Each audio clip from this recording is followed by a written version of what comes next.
we had planned an event in here in Harrisonburg, here for this restaurant, and then for another one. I can't recall the name. Dave's. And what happened was this indivisible group, which has been protesting all of these Republican congressmen's town hall, and so they've been calling around to these restaurants, trying to pull the rug from underneath my appearance because they don't like what I have to say. So we told them straight out. We said, and we didn't hold this against the restaurants, by the way. They're just doing what they have to do. We understand that. No harm, no foul. We ended up having it at the courthouse. We had very at the town hall. We had very little time actually to bring people out there. It wasn't a huge turnout, but it was a decent turnout given that we only had a few hours. And the reason we did it is because I really want to call attention to this issue, which I've been talking about for 10 years, and that's the illegal immigration. Last week, as some of you might know, there was a murder of a 17-year-old boy, not too far from here, in Bedford, by 3 illegal aliens. 3 illegal aliens. They belong to a gang called MS-13. Has everyone heard of MS-13? You all know it.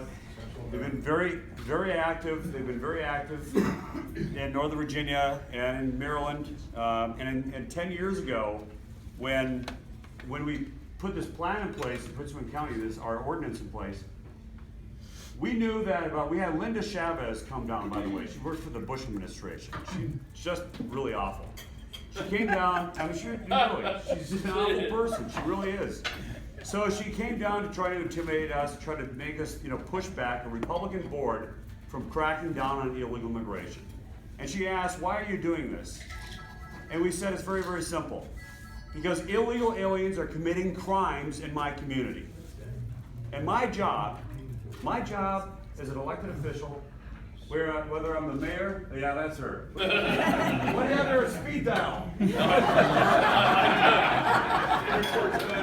I don't quite have one. He's also sending this conversation to us. Yeah. So anyway, my job as an elected official, the job of every elected official, whether you're in the local, state, or the federal government level, is to protect first and foremost. On the national level, it's national defense. It's to protect the lives, the safety, and the rights of American citizens. On the state level, it's the same thing, and on the local level, it's the same thing. That means police protection. And I'm not doing my job if I'm not protecting the residents to the greatest extent possible. We had a triple homicide committed that year. This was not Corey Stewart's idea to come down and crack down on illegal immigration. This was the residents' idea. It was the citizens' idea. We had a triple homicide committed by an illegal alien. And so we put the policy in place. And the policy is really simple. If you commit a crime in Prince William County and you're arrested, we're not talking about a traffic infraction, something like that. You commit a crime and you're arrested. We inquire into your immigration status on the street, the officer does. He asks you 3 questions, where you were born, are you a citizen, and are you here legally? And based upon those questions, you'd be amazed that just that inquiry on the street is 95% plus accurate. Usually illegal aliens will actually admit that they're here illegally because they know we're going to find out anyway. So based upon that information, he gives it to the magistrate. The magistrate decides, okay, the person's here illegally. Instead of releasing them on their own recognizance, he will keep them in jail because there's increased risk of flight. Once the person's in jail, we check immigration status. We check everybody's immigration status. We don't care whether you're white, you're black, you're Hispanic, or Asian. We don't care if you're speaking Portuguese, Spanish, Swedish, or English. We check your immigration status, whatever.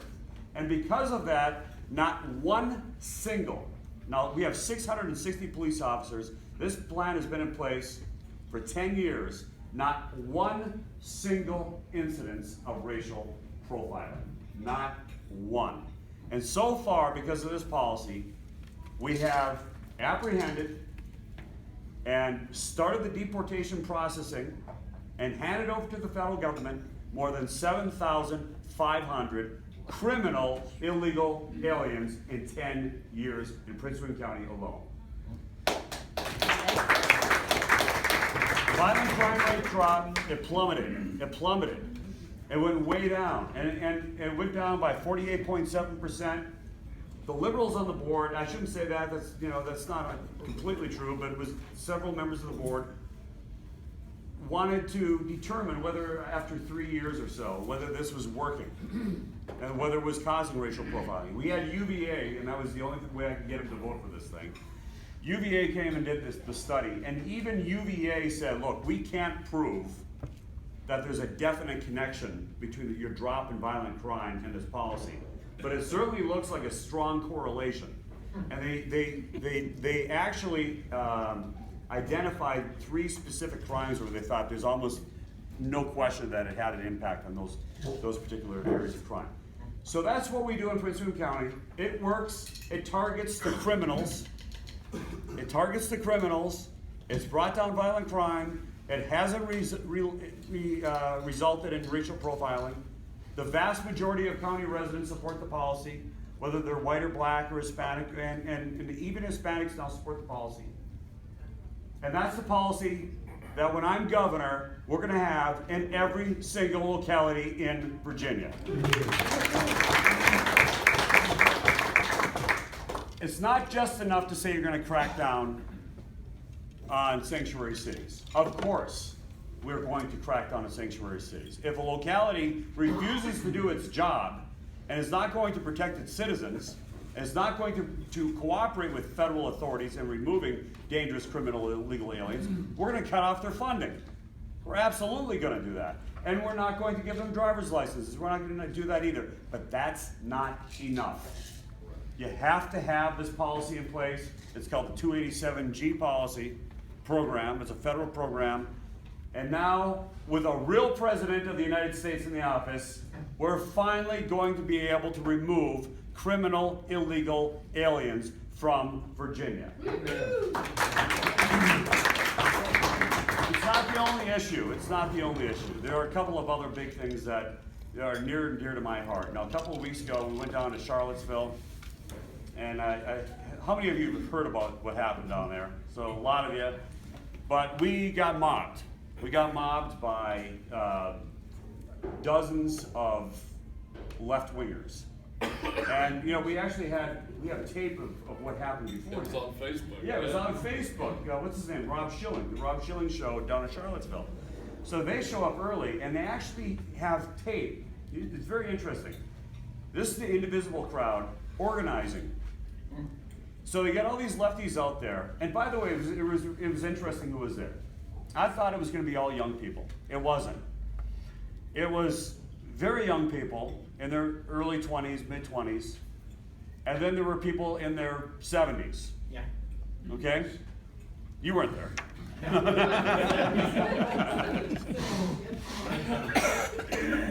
People who work weren't there.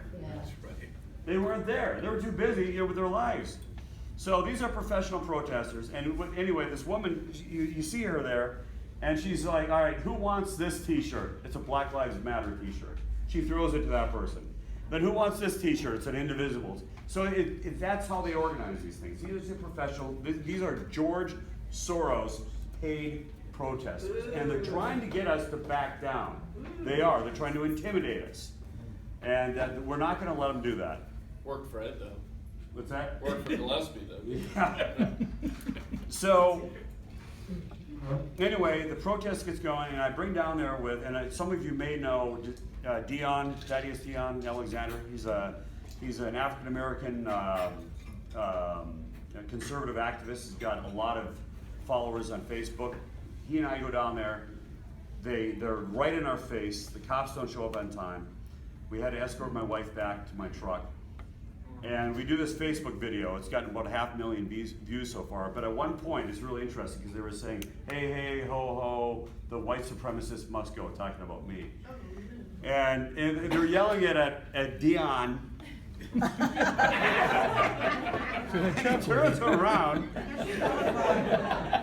All these protesters are white. And he goes, what's wrong with this? It's on video. He goes, I'm the only black guy in the crowd. You're calling me a white supremacist.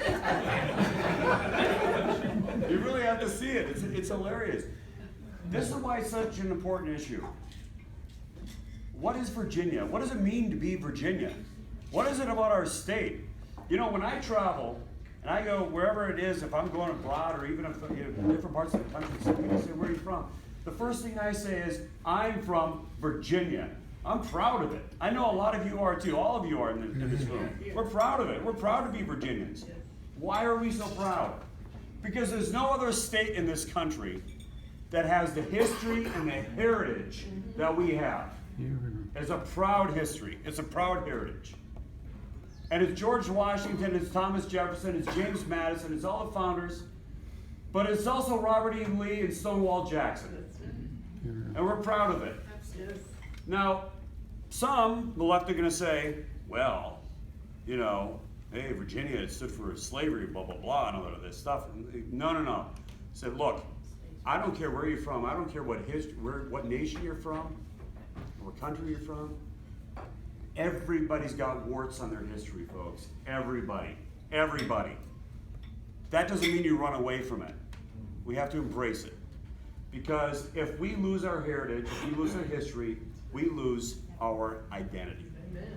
And what keeps us together as Virginians, whether you're white or black, or Hispanic or Asian, whether you were born here or whether you were born in a different country, when you come to Virginia and you live in Virginia, you're a Virginian. And what keeps us together is our history and our heritage. And once that's gone, that unifying thing is gone too. And we have to stand up for it. And if you think this is just about a statue in Charlottesville, it's not. The city of Charlottesville has made it clear that after they're done with Robert E. Lee, they're coming after Thomas Jefferson. Well, he was a slave owner. It's laughable. It's laughable if it weren't so serious. Because once they're done with Charlottesville, do you think that the liberals in Charlottesville, you think that's where it ends? They're coming after every community in Virginia. And they're going to start with all the ones that are run by liberals. In Alexandria, in Petersburg, Harrisonburg, and Richmond, Monument Row and Richmond, all that stuff, don't say it can't happen. It will happen unless we stand up for it. And that's why it's so important. Now, there's a lot of other issues, and I'm going to take any questions that you have, and I'm going to kind of end it at that. Taxes, loss of jobs, all those other things. But I want you to know one thing about me. I'm a fighter. I'm not afraid of controversy. I know how to win. I'm directly elected by 454,000 people. Directly elected as chairman of the board. So it's like being a big city mayor. So we don't select, most localities, they select the chairman from the sitting supervisors. That's not true in Prince William County. Where in Prince William, we have a direct election for the chairman. It's held every 4 years, like a supervisor. And I've done that 4 times. 2006, 2007, special election 2006, 2011, and 2015. I'm the only Republican who's been able to do it. The last Republican to win countywide in Prince William County, the last Republican to win statewide in Virginia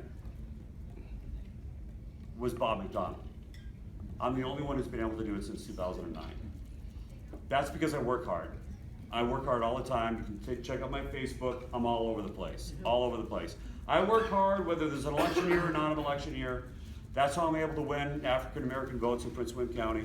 I go to the black churches, I go to all the minority groups, and even if it's a little bit scary at times because I know that I'm going to hit some opposition, I take the battle to the places where the left has traditionally felt is their home turf.